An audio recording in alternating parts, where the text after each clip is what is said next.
You know Gray Bar for electrical parts, but there's one more thing you may not be thinking of us for that can help maximize your next project's total value. Our pre-project planning services are designed to help you win the bid, save on labor costs, and keep your installers productive across your entire build. The sooner you call us, the better. Because when we're there from the beginning, we can anticipate your needs and help you solve problems before they become problems. Yep, Gray Bar does that.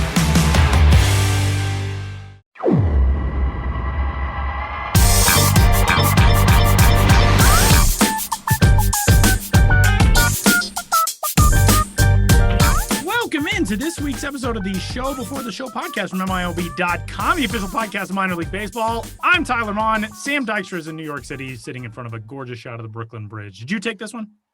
I took this one, but I did Photoshop it. I was playing around with Photoshop. So actually, again, I know we're talking about my background and none of you can see it, but just imagine it at home. I'm sitting in front of the Brooklyn Bridge, and actually what I Photoshopped behind it was a sky I took in Mexico. Oh, interesting. Yeah, this is a pandemic activity for me that I'm learning to play with, is how to take images and Photoshop something out of that and then replace it with something else. So about 2 years ago this time, one of my best friends from college got married in Mexico where she lives, and she got married right on the Pacific Ocean. It was one of the all-time sunsets that I've ever seen in my life, and I wanted to see what it looked like against one of the all-time skylines of my life. Yeah. New York City and the walk from Brooklyn to New York. So had a rainy day a couple weeks ago, tried to Photoshop it, and now that's going to be a part of the Zoom rotation, as is our life now. Like the Zoom rotation is something we have to think about in Zoom backgrounds. Yeah, it's pretty impressive. I'm even more impressed now knowing that that was not the sky originally. I guess I could have guessed. Like, I don't think New York City gets a ton of skies like that, but still, not really. No, I'm very impressed. Very impressed. Thank you. Tremendous work. Your Photoshop skills. So welcome into this week's episode of the Show Before the Show. We're coming up on a milestone. Sam let us know as we started recording. Next week is episode 300 of this show. What are we doing? I don't know. I don't want to make any promises. I was thinking about that. I was like, should I say something about like what we have planned? And then I'm like, you know what? No, it's just, we're going to be back next week. We're going to do a pizza party. For us. Great. For only us. Just for the two of us. We'll just be chewing pizza through the podcast, and it'll be a very special experience for us, but not you. I don't know. We'll come up with some way to mark the occasion. I have some ideas of guests we could bring along. Maybe we'll do something where we go back into the archives and look back at who we really like talking to. I don't know. We'll see how things are going to play. But we will mark the occasion in some way. That is the promise I can make from my podcasting mouth to your podcast listening ears. Exactly. I like that description too. So let's get started on this week's episode of the show. I was a jerk and screwed up my schedule today, and I missed the interview, but it's going to be a good one coming up. Sam, tell us about it before we dive into everything. Yeah. So I got to talk to Reno Aces general manager, Emily Jaenson. She has been named to a diversity committee that is being formed between Major League Baseball and minor league baseball, hoping to address some of the inclusion, diversity issues that exist in baseball, and trying to open up front offices and baseball in general to people from all sorts of backgrounds. So we got into that and her work with that, what she expects to do as part of that committee, her background, how she got on it, and what they're doing in Reno. I mean, there's tons to talk about, obviously, with every team. Anybody we talk to from any team. So we talked about how the Aces got through 2020 and their expectations for the 2021 season coming up, which for them will start in May, but their home opener is on May 13th, which is 2 months away now as we look at it. Even with the AAA delay, it's still kind of cool to think we're only 2 months away from the Aces playing their first game at home at Greater Nevada Field. Crazy that we are getting that close, and we've got so much to discuss with you on this week's episode of the show, and we are going to dive in with some really kind of breaking news as of today. Now, granted, it's a podcast, so you'll hear it after it's really been breaking, but really, it did break just before we started recording today. And I quote from a press release from Major League Baseball today. Major League Baseball announced today the testing of a variety of experimental playing rules at various levels of the minor leagues during the upcoming season. These experimental playing rules have been approved by the competition committee and the playing rules committee. MLB will closely monitor and analyze the impact of each rule throughout the 2021 season and report to clubs on their effects for further analysis. Consistent with the preferences of our fans, the rule changes being tested are designed to increase action on the base paths, create more balls in play, improve the pace and length of games, and reduce player injuries. Here is what is coming. They will be implemented in either a single level or a single league. And this is what they look like. In AAA, the size of first, second, and third base will be increased from 15 inches square to 18 inches square. And also, apparently, those bases will be made of a material that is expected to perform better in wet conditions. The competition committee, this quoting from the press release, expects the shorter distances between bases created by increased size to have a modest impact on the success rate of stolen base attempts and the frequency with which a batter runner reaches base on ground balls and bunt attempts. AA level. This is where the shift change comes in from the press release. Quote, the defensive team must have a minimum of 4 players on the infield, each of whom must have both feet completely in front of the outer boundary of the infield dirt. Depending on the preliminary results of this experimental rule change, MLB may require 2 infielders to be positioned entirely on each side of second base in the second half of the AA season. These restrictions on defensive positioning are intended to increase the batting average on balls in play. So no more shift with a guy standing in short right field or short left field or whatever it is. High A, there's a new step-off rule coming. Pitchers are required to disengage the rubber prior to throwing to any base with the penalty of a balk in the event the pitcher fails to comply. Now, this is a big thing, obviously, for left-handed pitchers throwing over to first base. You can't just take the leg up, step across, and throw. Now you have to disengage from the rubber the way you would if you were a left-handed pitcher throwing to third or a right-handed pitcher throwing to first. Now, at low A, there are a few different things. Across all low A leagues, pitchers will be limited to 2 total step-offs or pickoffs per plate appearance while there is at least 1 runner on base. A pitcher may attempt a third step-off or pickoff in the same plate appearance, but if the runner successfully gets back to the base, the result is a balk. So if you pick off and you get the guy out, that's fine. But if you throw over and he gets back to first base or whatever it is, that's a balk. He gets to take second.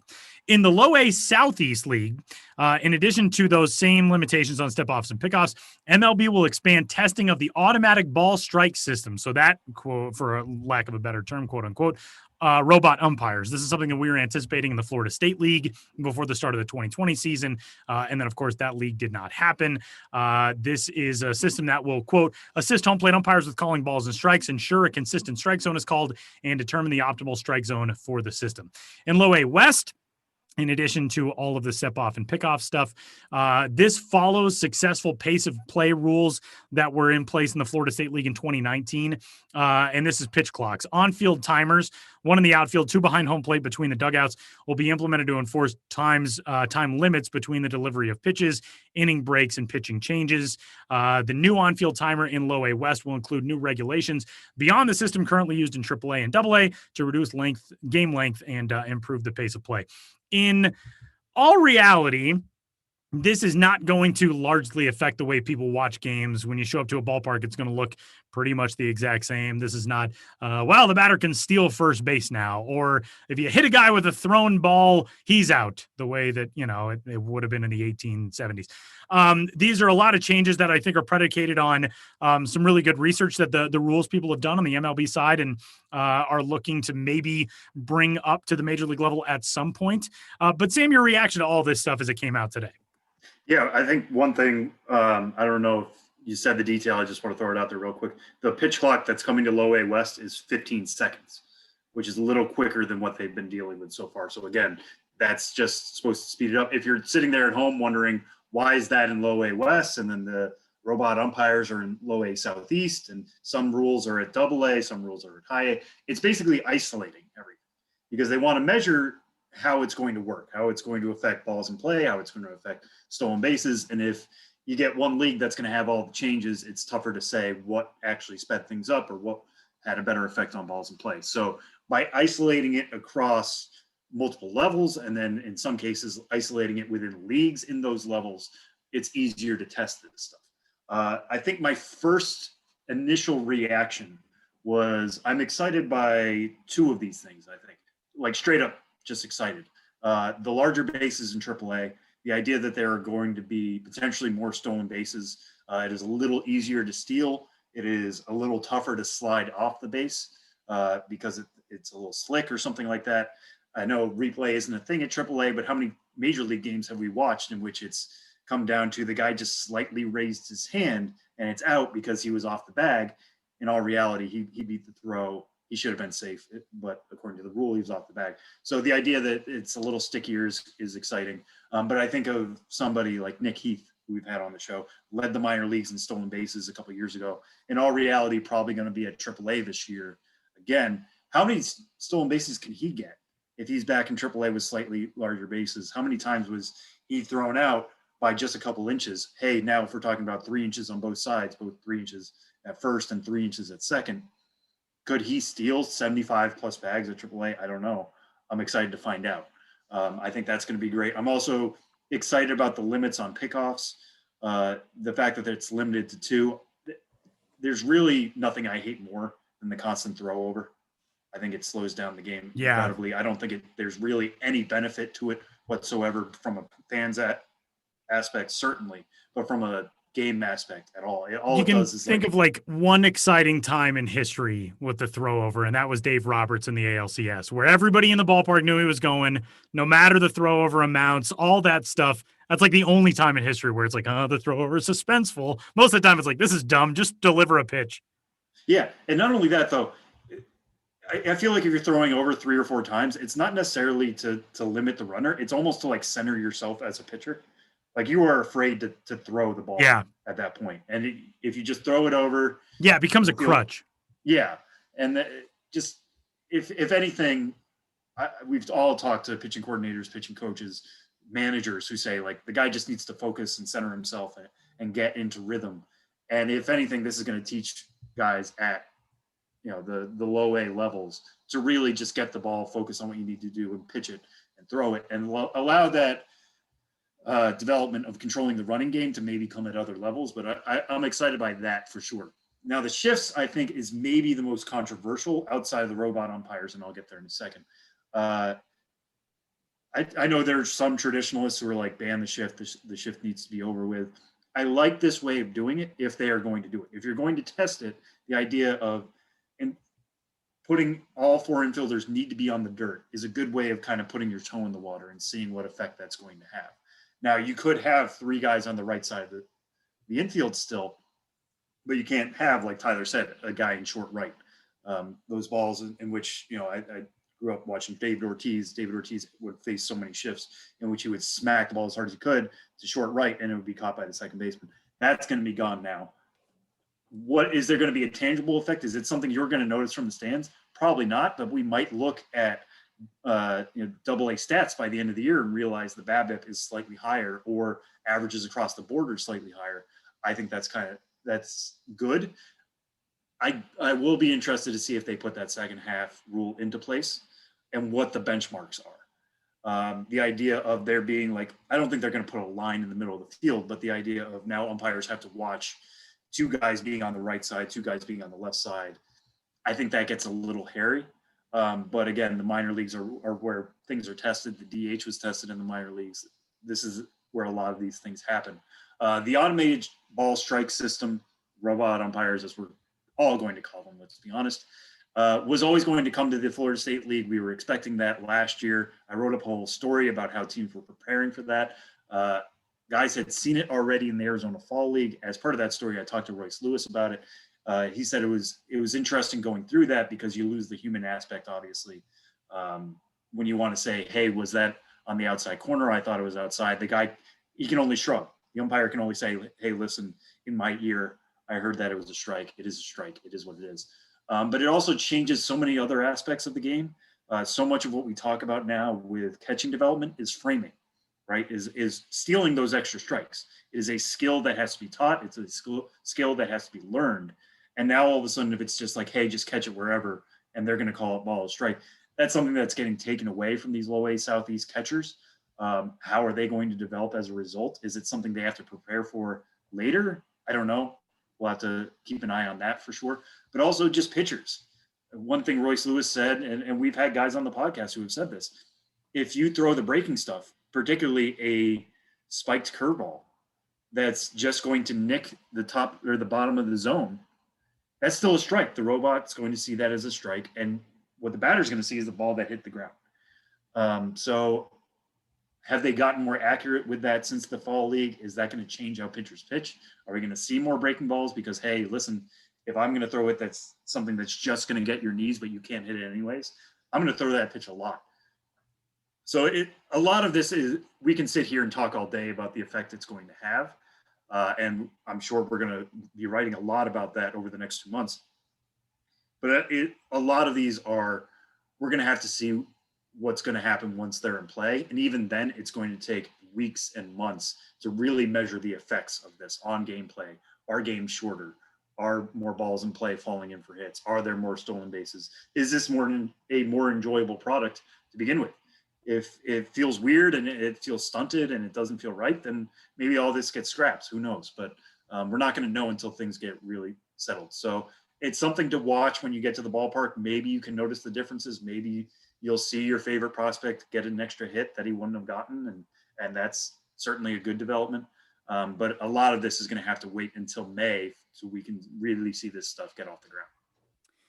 Well, this is obviously a very emotional and very difficult week to look back on in the 2020 version of this week, as this was when really the United States shut down and the initial grip of the coronavirus pandemic. And it's something that for those of us who work in an industry that's predicated on people gathering in large numbers and being able to, be in confined spaces, sitting around each other and doing all those things, it's been a really difficult last year. And obviously we did not have a minor league season, and I'm not here to, look back on necessarily look back on the pandemic. I guess we're not going to categorize it as that, because it's certainly something that we're still very much in the midst of. But Sam, now that we are 1 year into this, what has it taught us about the minor leagues? It's such a changed landscape now from where we were at this time in 2020. But what have we learned about the minors 1 year now into this?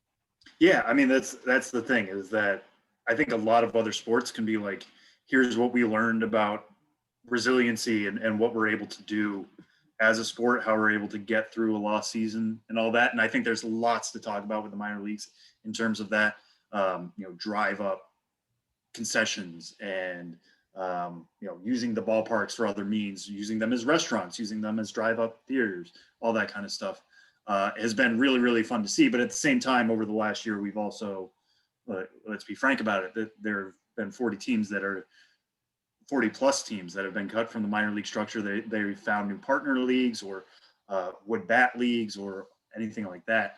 I think there's still a lot we need to learn about minor league baseball and what it's going to be like and what it's going to feel like.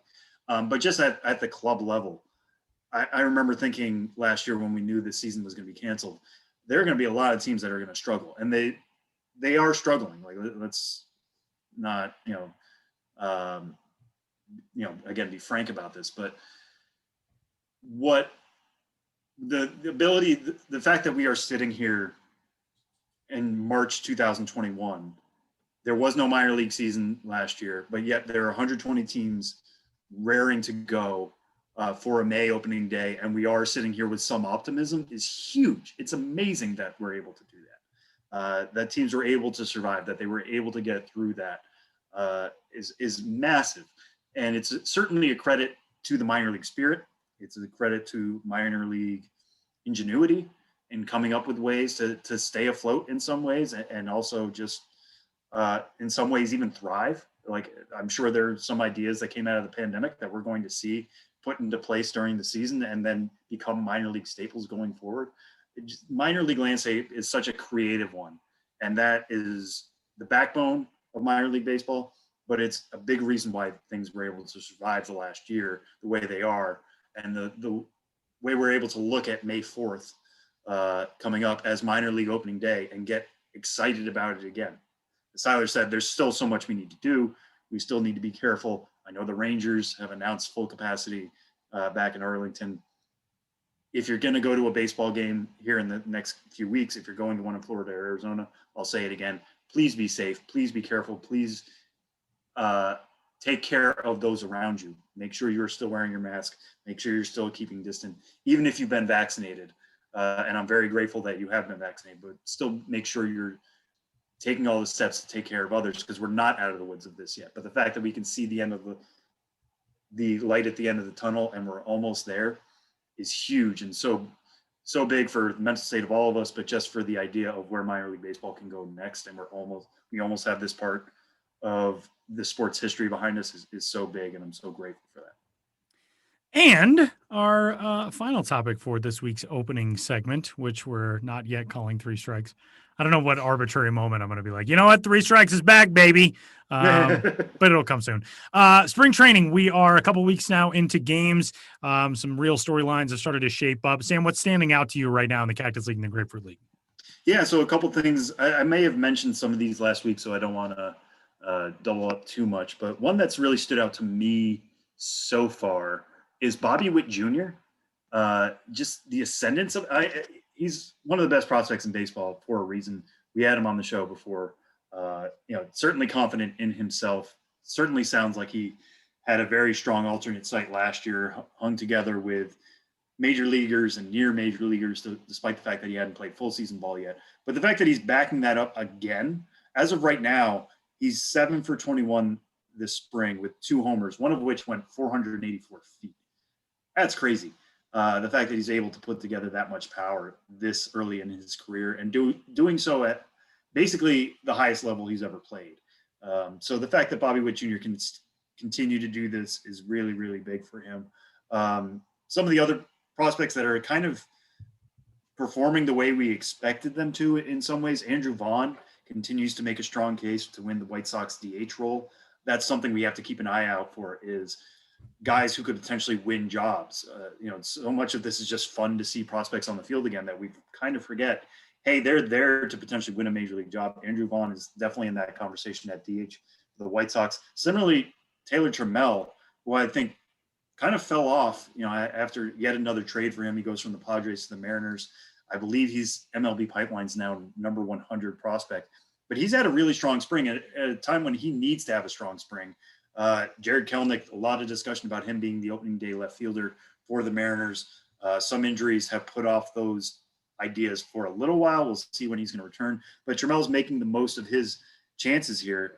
As of right now, he's 4 for 13. He's got a homer and 3 doubles, picking up the extra base hits, by the handful so far. That's a big development for him.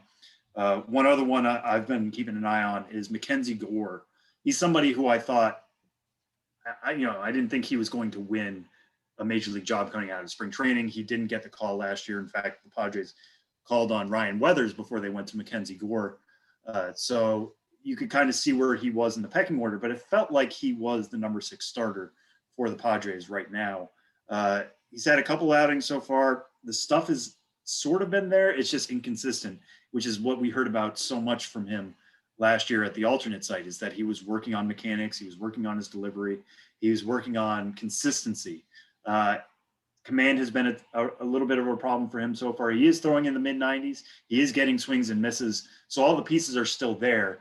But if there was any hope of, hey, maybe he'll break with a major league club, I don't think it's there yet. I think he needs to work on that stuff at what will be the alternate site and probably eventually AAA ball once that starts to get going. But it is nice to see some of these storylines come into place. And like I said with Vaughn and Trammell, hopefully we see some of these guys outright win major league jobs here with a couple of weeks remaining in spring training. And that'll do it for this opening segment. We got a lot coming up for you. Benjamin Hill will join us a little while later, but Sam, tee us up for the interview. Yeah, so again, this is Reno Aces general manager, Emily Jaenson. We get into so much about, where baseball needs to head in terms of making sure that front offices are diverse in many ways, as she joins the committee to address just that. So this is me speaking with Reno Aces GM, Emily Jaenson.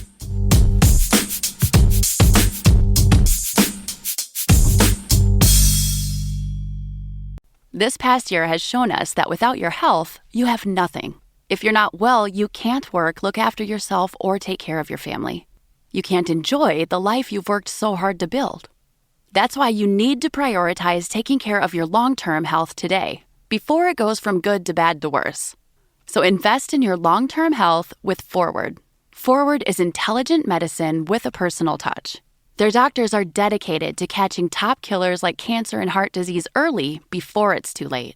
And catching them early could save you tens of thousands of dollars in the long run.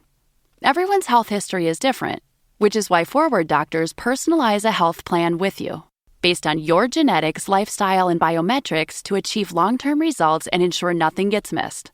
It's time to invest in a doctor that's invested in you. Go to goforward.com today to protect your future health. That's goforward.com. Goforward.com.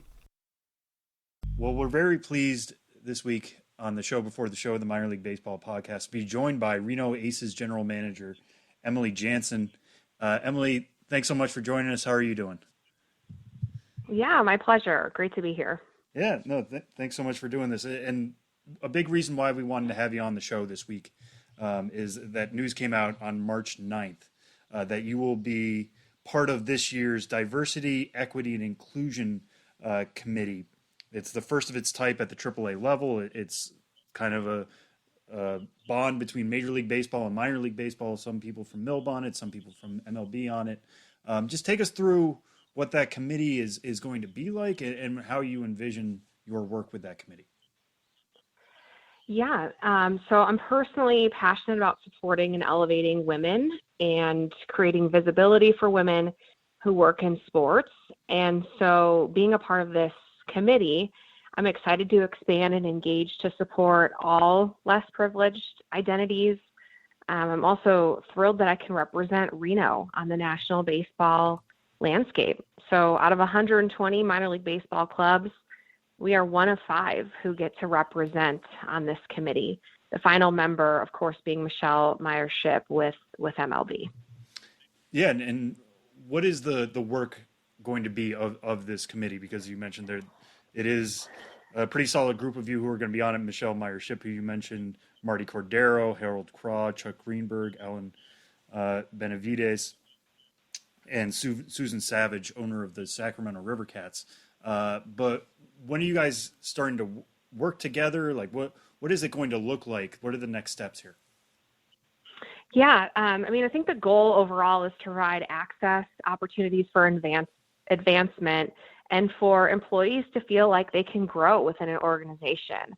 It's safe to say that is the overlying effort of a diversity, equity, and inclusion committee. And we get to shape that new landscape for minor league baseball, working in conjunction with Major League Baseball. So the committee is going to meet on a regular basis.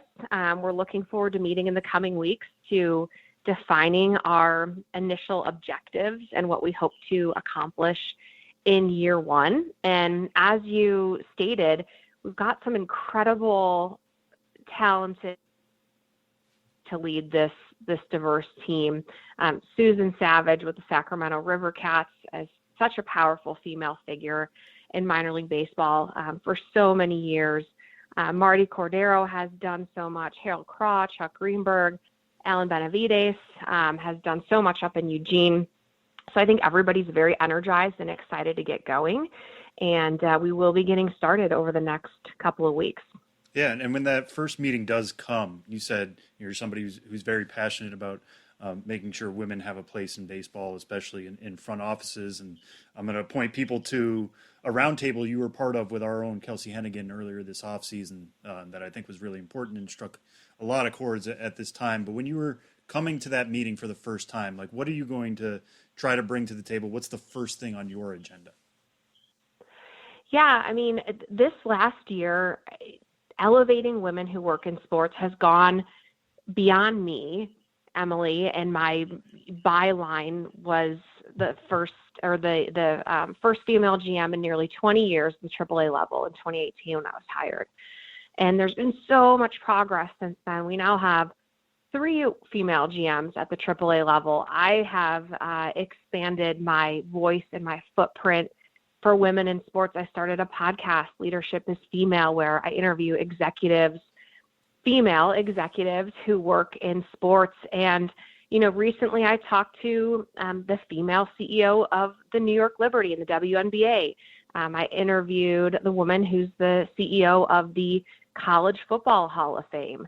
And that is definitely, one of the first things on my list is the visibility piece. There's a lot of women doing incredible work in this space already. How can we help to give them a larger voice so that we can lead others forward? That is definitely priority number one. I mean, Reno, we have 10 management and executive positions. 6 of those are occupied by women. We need to tell those stories. We need to make it more visible among the sports landscape that there is female leadership. There is diverse leadership. There's certainly not enough. The global GDP for sports is 1%. Like, think about that, 1% of our global GDP, and we don't have a level playing field. So imagine what would happen, just in the economics of sports if we continue to diversify at the top level. Yeah, and we could. There are whole college courses that could be taught on this, and we don't need to go on for hours about it. But in terms of what has led us to that point where it is only 1%, like you said, I'm sure visibility has something to do with that. Obviously, sexism has something to do with it as well. But what do you feel like has led us to that point where we are only at 1%, but it is expanding? And 1% is the good number. It's that sports contributes to 1% of global GDP. Gotcha. I don't have the current statistic on what percentage of those executive positions are occupied by minorities, but diversity, equity, and inclusion exists for a reason. We've got to work together. We need everybody involved in order to further these initiatives. There's nothing that I can really pinpoint to why it is the way it is. It's just those opportunities, I think, earlier on were afforded to a specific type of individual, long ago. And once a ball gets rolling, that forward momentum continues. So I think what we're asking now is, how can we change that momentum? How can we, split up that momentum and be more inclusive of others who can help us elevate our sport, elevate our industry, and lend diverse voices so that, at the end of the day, like, sports are our rally cry. They are providing fun, entertaining memories for our communities all around the country.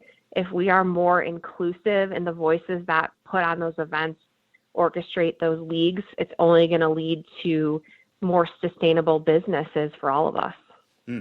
Yeah, and speaking of visibility, we're coming off an off season here in which the first female general manager has ever been hired by the Miami Marlins. I know Kim Ang's job is slightly different from yours, but in terms of that hire and girls all around the world and all around the country and all that, what does that do? What do you think like that one hire will do to kind of raise all boats in terms of diversity and inclusion? Yeah, first off, hats off to Kim Ang. She finally got her turn. Her name has been floating around in circles for years that she'd be the first female GM, and I just could not be more excited that came through. And really, her message, she said it on International Women's Day on Monday: if I can do it, you can do it. And it comes down to that visibility piece. Like, I have 2 sons. They won't know a Major League Baseball without a female general manager. It doesn't matter, boy or girl. Girls won't know. Young women won't know a Major League Baseball without a female GM. The impact of that visibility cannot be measured in the here and now.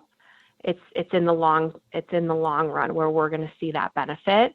And I just can't wait to see what she does and what the next girl up can contribute as well. And one thing I want to bring up again, pointing back to that roundtable you were part of this offseason, one quote that stood out to me and that was featured in a piece about it was what it was like when you were hired. And initially you didn't think, gender was going to be in every headline about your job, and it may have felt a little awkward, but then here's the quote I want to share is, one woman after another or one girl after another would come up to me and say things like, I didn't know I could do that until I saw you. And so once I had shifted perspective on what others may view that position as, or what it should have been, is when my mind really started to shift along the spectrum. How long did it feel like you started to see the impact of your specific hire? Yeah, so I'm so happy you brought that up, because initially I thought, okay, this is a great headline. But I couldn't fully grasp its importance. I thought to myself, I got hired because of what I can do, not to represent a headline. And 7 months later, I was at baseball winter meetings in Las Vegas, and I got the chance to be on a panel at the Women in Baseball event and speak to a few hundred women in the room. And as you stated, that I stated, one woman after another came up to me and said, I didn't know this was possible until I saw you. And for me, that's when it really clicked. It took me, more than half a year to understand what this role meant for others. It wasn't about me at that point. It was about the visibility in the position for other women who might want to pursue this career. And then also for the other men in the room. It was new for a AAA team to come into Reno and be greeted by Emily Jaenson, the female GM of the Aces, down in their clubhouse space. But you know what? One greeting after another, one conversation after another, my presence starts to normalize. And the minute my presence starts to normalize, that's when the eyes and the mind begins to open, that this doesn't have to be a role that's filled by a man. A woman can do this job too. And so I only hope to continue to do great work so that I can continue to lead her forward and create opportunities for more women to hold roles traditionally held by men in the future. Gotcha. And as kind of part of that, and you mentioned before that number of, there are 10 executive roles with the Aces, 6 of them are being filled by women. We've kind of come up in a time this offseason in terms of there being stories about, sexual harassment claims and just no women being around to be in those conversations about what, as Mickey Callaway, for example, nobody's been there to ask women about, what their experiences were with him. What do you feel like just having more women in these positions, what kind of effect that has for things like that, and how baseball needs to carry itself forward from a culture standpoint? Yeah, I hope that there is a comfort in speaking up. It's really, really challenging to raise those issues when they happen. But I think that the climate is shifting and the support is available. It doesn't make it any easier for that woman to stand up and say, hey, something happened to me that's not right. But I would hope that women know that they are supported by many, many male colleagues and female colleagues alike, and that telling that story is important because it has to get oxygen so that it can live and that we can make meaningful change. So as challenging as it is to stand up and talk about a negative interaction or something that happened to you, it's hard for us to move forward if we don't know our history or if we don't know what's happened to a specific individual. So for those women who speak up and say something, oh my goodness, I have the most respect, admiration for that courage that it takes to share your story. Yeah. And I hope, that we're changing it not only as a sport in the way we listen to those stories, but as a culture at large as well. Well, now let's get into a few specific questions about the Aces specifically. We've had a couple people from front offices on the show recently, and a lot of what's happening is looking forward to the 2021 season. But I want to look back here real quick because this is the kind of week of anniversaries in terms of everything being put on hold and everything being shut down. So what was the last year like? Literally like the last 52 weeks like for the Reno Aces, and how did you guys get through 2020 / the early couple months of 2021? Yeah, it has been, it's hard to find the adjectives really to describe what the last year has been like. We've used all the catchphrases, pivoted, shifted, communicated. We've done it all. We've come out on the other side of this thing, I hope, stronger. We're a bit leaner. There's definitely been some loss along the way in terms of staff that we couldn't keep on board, through this period of time, which has been really challenging as a leader to make those difficult decisions, but ultimately to make sure that you're creating a sustainable business moving forward. We've reevaluated partnerships. We've done improvements on our stadium. We've created new systems to better operate in the future, both internally and externally. We have not rested on our laurels. We've put in full days, full weeks work since day one that we were sent home from the office, and then several months later, after the season was canceled, the next thought after a big blow of bad news was, okay, now what? What's next?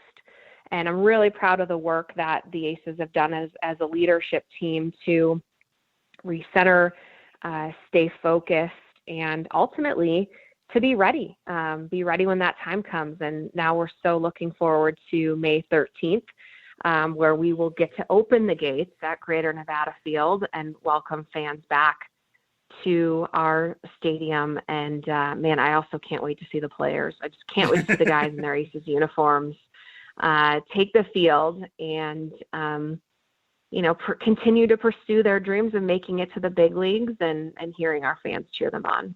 Yeah, and speaking of those players, that kind of ties into my next question. Obviously, a big story of the offseason was the new minor league structure and the signing of PDLs. Based on stuff I've read about the Aces, you guys were never really worried about your partnership with the D-backs, and for good reason. But what was it like going through that process as a team that, it seemed pretty well established, and it seemed like you guys were ready to sign pretty quickly, but things just needed to be announced and official, come just a few weeks ago, really. Yeah, it was definitely a roller coaster of emotion, but one of those emotions was trust. We had to trust that Major League Baseball had the best interest of our clubs to maintain a incredible business model moving forward. We trusted that Major League Baseball had their eye out for the players and their health and safety and their development, and would help us move forward successfully in this new term. So we rode that roller coaster, and I'm so happy to have come out on the other side. And, I just can't say enough great things about the Arizona Diamondbacks. They've been great partners with us since we landed in Reno in 2009, and we have just worked so well with them. We've got great communication, and also big shout out to our owners, Herb Simon and the Simon family, who just continue to reinvest to make sure that our facility is one of the best in AAA, both for our players and for our fans. So, those things certainly contributed to our confidence that we'd be included at the AAA level, and continue our great partnership moving forward with the Arizona Diamondbacks. And speaking of the stadium itself at Greater Nevada Field, are there any changes that you guys have had to do, or any renovations? I know you mentioned before that was part of the things that you guys were working on in 2020, as baseball was put on hold. But is there anything maybe fans can look forward to about being different or new when they are able to go back to the park? Yeah, definitely. So before the 2020 season was to start, we had upgraded all of our lighting to LED. And while that may sound maybe boring at first blush, the new LED lights are incredible. Their capabilities to put on a show, to flash, to celebrate home runs, to illuminate the ballpark. So we can't wait for people to see those live and in person. We also extended our netting foul pole to foul pole. So fan safety is obviously really important to us, and then being able to relax when you're at a ball game. So we see, an incredible velocity of the baseball coming off the bat, and an amazing amount of home runs. And we just wanted to make sure that our fans in the stands are protected and can enjoy the game and relax. And then finally, we are completing a field renovation. So yes, that is for the players to have the best playing surface. I mean, we've got a big league playing surface here in our minor league park in Reno, but it's also, you're going to notice a difference from a fan perspective as well. The game is going to run smoother, and if you get that chance to put your feet on the field, you'll certainly feel it too. So lots of improvements to the stadium, and we just can't wait to show it off. Yeah, and speaking of which, you mentioned May 13th is going to be opening day for you guys. As things are lining up right now, is there a percentage that you expect to be at capacity for that May 13th opener? It's too early to talk about that number because the landscape is changing so quickly with the vaccine rollouts. I saw, this week, I think we all saw the article about Major League ballparks and their projected fan attendance. We will be ready to release that sometime soon, but I can tell everybody that we have been working so fastidiously with both the state and the county on our reopening plans and making sure that the health and safety of our fans and players is first and foremost, that we're following all the rules and that you can feel comfortable enjoying a game at the ballpark in outdoor 9-acre facility. I think that's something that we don't want to shortchange ourselves. Like, baseball's an outdoor game. So we certainly have that to our advantage. And Northern Nevada has some of the best weather in the country during the summer. And we just can't wait to take advantage of it with the maximum amount of people, that we'll be allowed to have. Yeah. And speaking of which, I mean, you guys are in a 2 AAA state. You got Vegas to the south. And I know you guys are probably a little bit more of rivals than normal, but with something like this, like, do you guys work in tandem talking to the government? Do you work separately? Like, how does that work when you are both formerly PCL clubs, AAA clubs, both trying to accomplish a goal and get people back to the stadium safely? What is that communication like between you guys and the Aviators? Yeah, we've certainly leaned on all of the professional sports teams in our state to talk about best practices and protocols, and then all of those teams have comrades in sport around the country. So that's one of the coolest things about just the sports industry in general is our service to our fans and our communities doesn't stop at the borders of our cities. We want to help the other teams get to the finish line as well. So the amount of idea sharing and webinars that were available for sports executives to attend in the last year to make sure that we knew exactly what to do when we had the chance to welcome fans was incredible. And, more specifically to Las Vegas, there is a lot of local county guidelines. So, we've really been leaning into working with our county officials and them doing the same down south.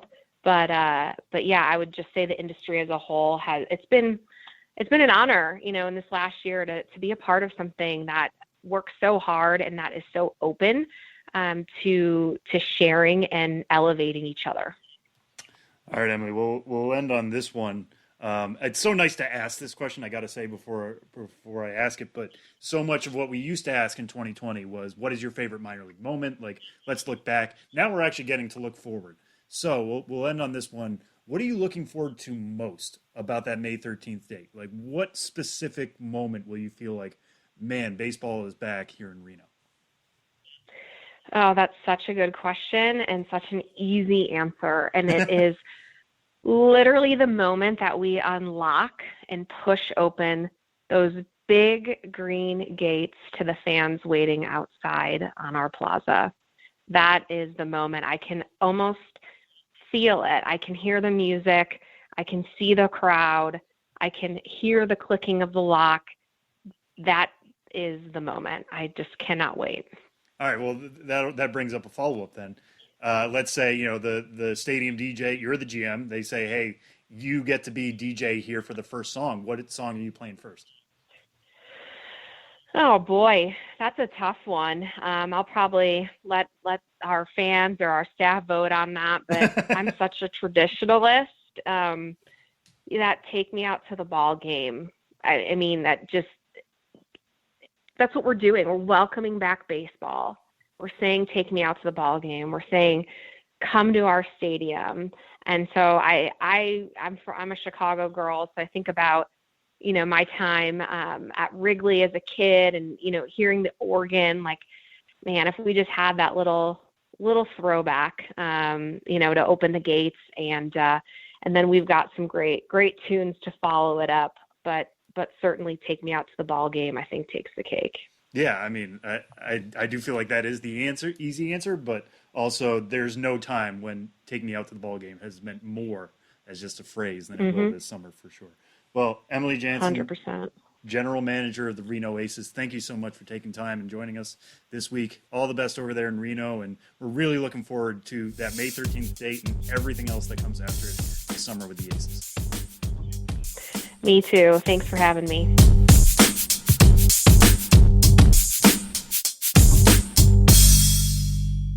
It's only been a few weeks, but it feels as though we have been wandering in the Ben Hill-less abyss for, I don't know, decades. And we welcome our fearless friend and new father back to the show for the first time in his fatherhood. I know they talk about the benchmarks of parenthood and all that. And I would imagine your very first episode of the show before the show after having a child is probably among the biggest so far. Hi, Ben. Hey, Tyler. Hey, Sam. It's great to talk to you guys. And this is probably the biggest benchmark so far of fatherhood.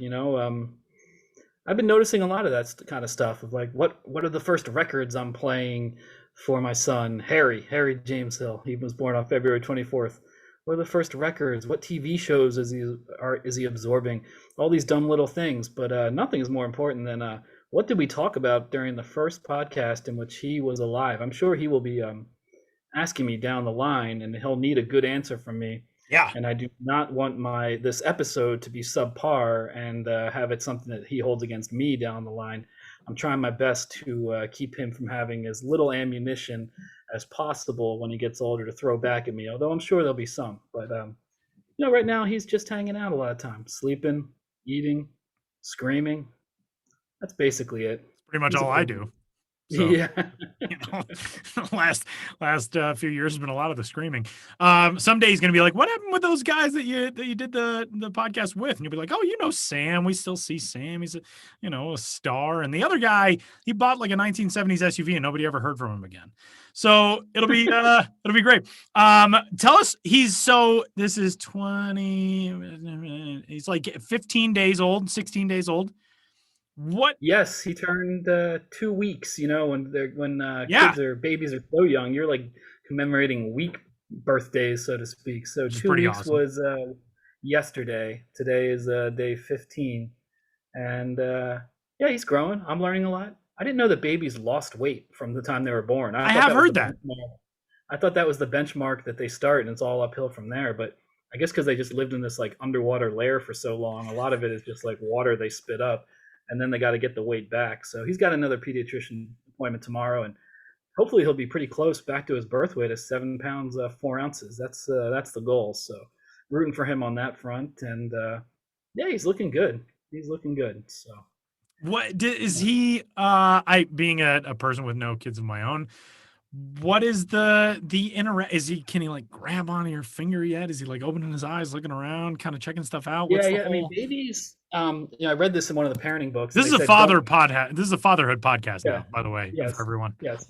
I read this in a parenting book, and they said don't try it, which is good advice not to try this. But they said a baby's grip is so strong that it, like, at least theoretically, could like hold itself up, its own weight, just like with its hands. Like, so theoretically, I could have like my son grasp each of my fingers and just like hold him, and he could hold himself up. On the Wow. finger, like some monkey bars. That's not recommended. I'm not going to try it, but yeah, he's got a really strong grip. I don't think I mean, yes, he has emotions. He gets like really mad when he's uncomfortable and everything, but like he cycles through emotions. Like he'll cycle through like every emotion in like 6 seconds. Like he'll like have the biggest smile, then this look of just total confusion, then he'll crunch his face up into like about to cry, then he'll open his eyes wide, just like in sort of like, curiosity, and then he'll go start crying. But he cycles through them all so quickly that I'm like, dude, these emotions don't really apply to actually how you're feeling. And how are you feeling? I can't even tell. Or maybe that sounds like what I'm going to be like after the vaccine. It's just cycling through all my emotions. Yeah, it's just a roller coaster. So it's tough to tell.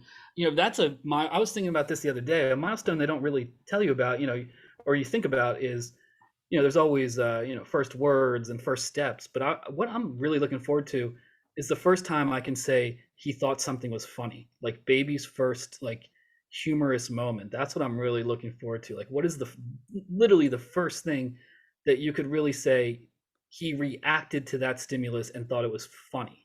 That is like That's pretty great. I'm really looking forward to because humor is great. And he doesn't have a great sense of humor right now. I'm like, dude, take a joke. But he's not really about that. You got to pace yourself in all these emotions, Harry. You got a lifetime to process all those things. You can't go through like all of them in a 5-second span. You're gonna wear yourself. Yeah, man. Like, keep some in reserve. But yeah, he's learning. Well, it's so good to have you back, man, and it's good to see you. And I'm glad things are going well so far. And it is time to talk a little baseball. We are less than 2 months away from the start of the minor league season, something we have missed for so long, the two of us, the three of us in total, but the two of us, me and Sam, reading your stuff. It's something that we've missed in the context of like, oh man, we're going to have baseball real soon. There's a great story that you've got. It's actually on MLB.com right now about the Charlotte Knights mascot, Homer, who is a dragon. And when you think of dragons, you think, oh, they start fires. They breathe fire. There's fires coming out of dragons all the time. This is a dragon who in Charlotte helped put out a fire. What happened here in Charlotte with the Knights mascot, Homer? Yeah, today I started work and, I'm just getting my feet underneath me from coming back from being a dad. And obviously it's a time of transition, in the world of minor league baseball, major league baseball, some of the ways we're doing our job. And I did not think to myself, oh, I'm going to write a story that's on the MLB homepage today. But here we are. I got a DM early in the day from the Charlotte Knights, Tommy, one of the guys I know there. He's like, hey, in case you haven't seen this, our mascot, Homer, he put out a fire.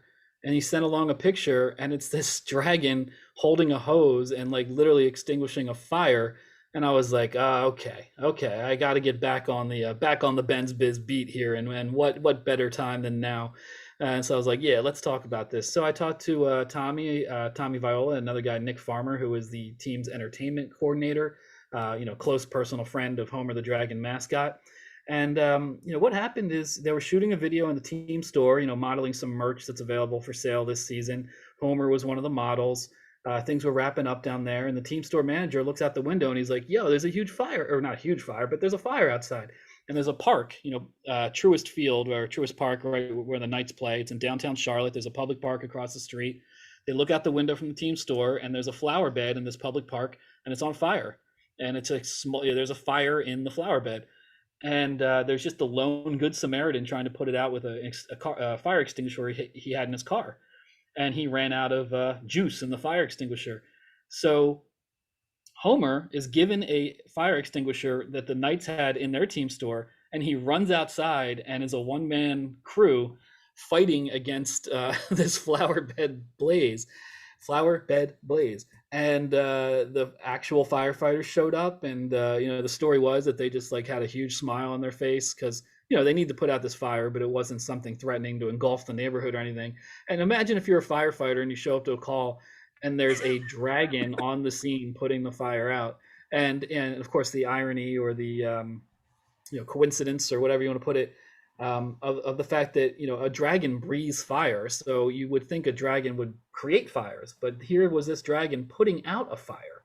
almost the antithesis of his nature, but he knows when to deploy fire and when to extinguish it, I learned, and he does so in moral terms, which is a really good thing to know about Homer the Dragon's decision-making abilities. So I wrote a story about this just can't plan for it, quintessentially minor league story. It's up on MLB.com right now.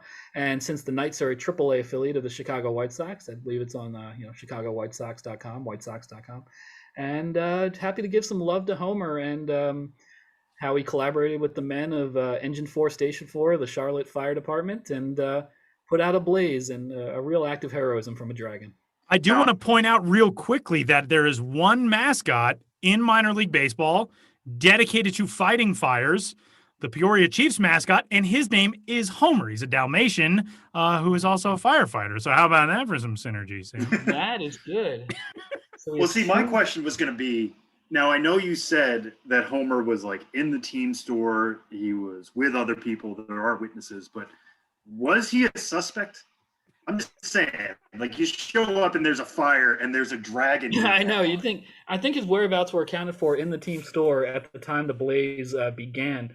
But you would think a dragon would be a primary suspect of a fire that breaks out nearby. That's a really good question. I did ask if there was a known origin of the fire, and there was not anything cut and dry in terms of how this started. So, hey, everyone's a suspect until proven otherwise. More likely it was a careless passerby with a cigarette butt or something of that nature, but it really could have been Homer the Dragon starting a fire as a means to then be a hero and put it out. I believe that there are case studies about people like that, or even there's stories of firefighters who have been arsonists who then went to the scene of their own crimes. This could get deep. We'll have a whole separate podcast. This is going to be our first entry into like Serial. This will be yeah. One story told week by week. Did Homer the Dragon start the fire that he later himself put out?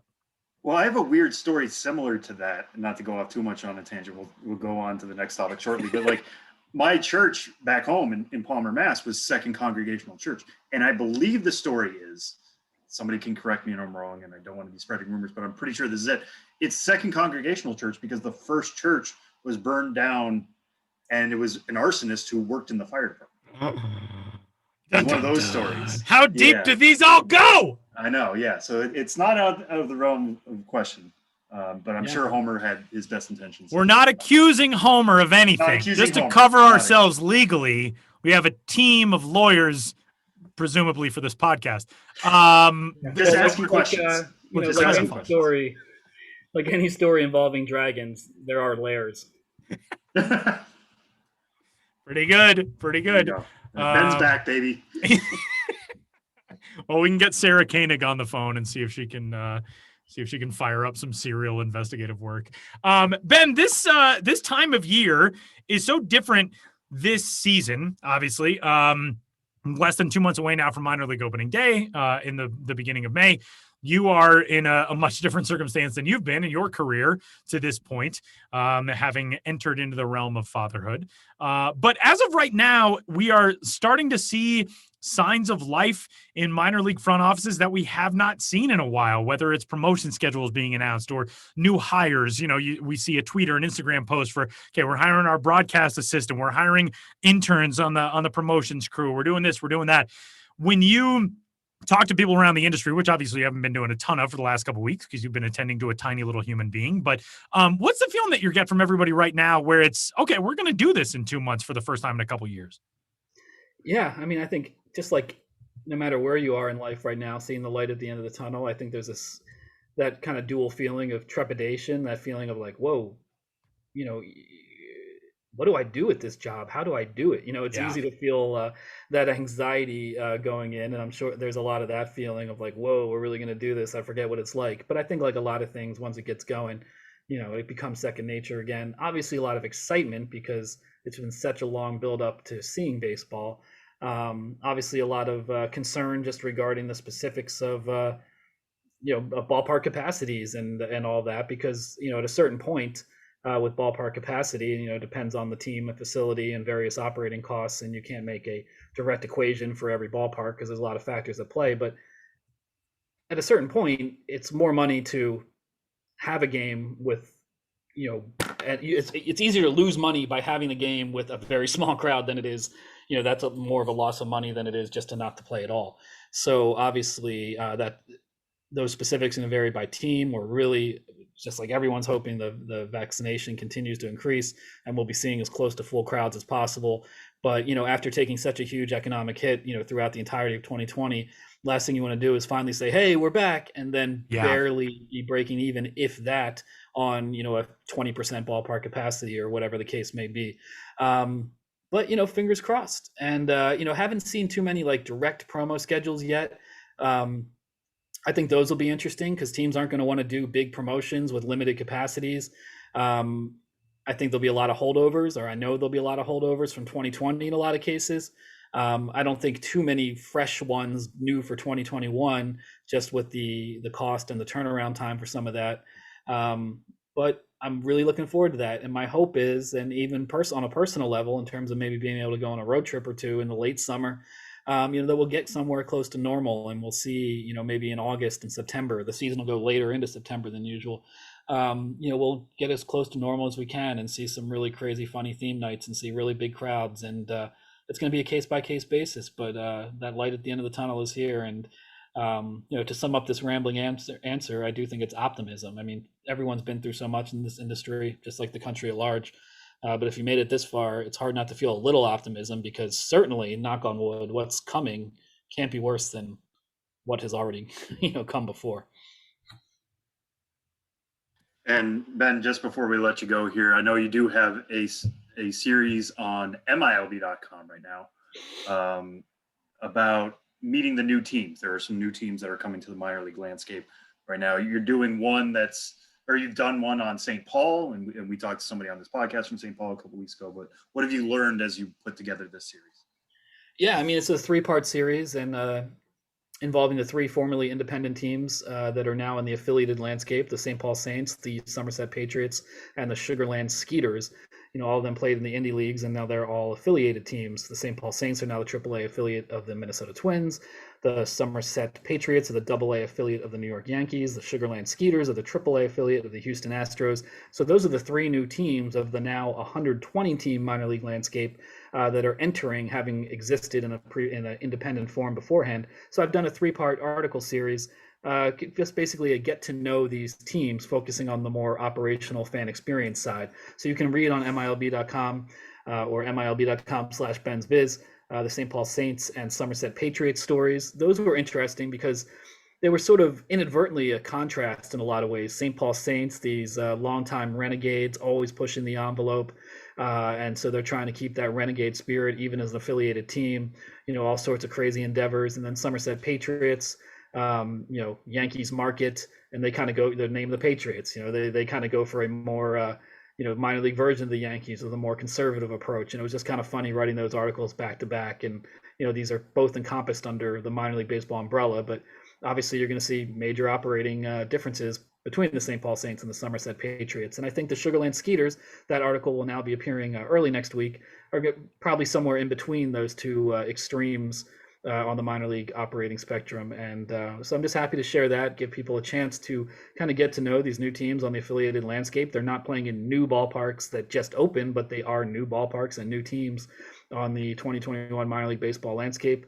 A new context to visit, to work it into other road trips, to follow them if you're a fan of their major league affiliate, etc. And I think there's a lot of fun things to learn, about these teams. And, I could just name off any number of crazy facts about all the teams. I guess I'll leave you with one. The St. Paul Saints, one of their most beloved ballpark characters is a woman named Sister Roz, who's now like well in her 80s or even close to 90. And since the team's inception almost 30 years ago, she's a nun, and she's also a licensed masseuse. And she comes to every game and gives massages at the ballpark at St. Paul Saints games. Sister Roz. They have a literal massaging nun at the ballpark who is as beloved and long-lasting a character as any in minor league baseball. And those are the sort of things when I think, man, I got to get back on the road. I need to meet Sister Roz. I need to do a story on her, and the kind of thing that gives me hope for the future. Like, those stories are still going to be out there, and let's go get them. Talk about only in minor league baseball. Those are the things that we love and have missed and adore so much and cannot wait to get back to. And The guy who writes it all the best is Benjamin Hill. You can find at Ben's Biz on Twitter. You can find him at milb.com/Ben's Biz. You can find him on MLB.com as well. Read that Homer story. Give us your theories. Again, not suggesting, not accusing anything, just saying a little suspicious for a dragon to be in proximity to a fire and not be considered a suspect. So, Ben, thanks for the time, man. Good to talk to you. Give Harry a little hug for us. Will do. I will give him a hug from the podcasters, and that'll be his first hug from a podcaster, and I'm sure he'll remember it for the rest of his life. Thanks, Ben. Thanks, guys.